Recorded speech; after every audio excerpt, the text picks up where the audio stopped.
Hello guys, welcome back to another video.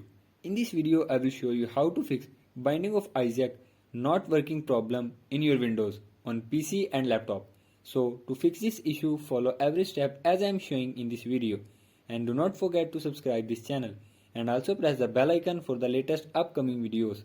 Hope so this will fix your problem and help you a lot.